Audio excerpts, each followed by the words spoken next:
മഞ്ഞപ്പൊടി ഇട്ടിട്ട് ഏറ്റുണ്ട്. ഈ ഏറ്റിലോട് വെള്ളം ഇട്ടിട്ട് ഇത്തിരി മഞ്ഞപ്പൊടി ഇടും. അപ്പൊ മൊത്തം മഞ്ഞപ്പൊടി ആണ്. അപ്പൊ ഇന്ന് നമ്മള് മഴയ്ക്കുണ്ട്. അപ്പൊ ഇവിടെ വരെയും എത്തും.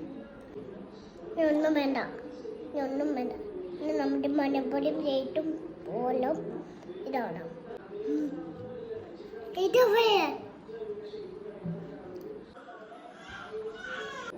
നമ്മൾ മഞ്ഞപ്പൊടി ഇടും.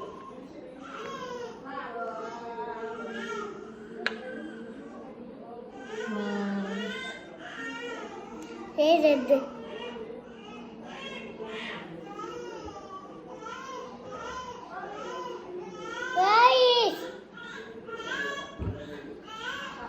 കണ്ടോ? കഴിഞ്ഞു.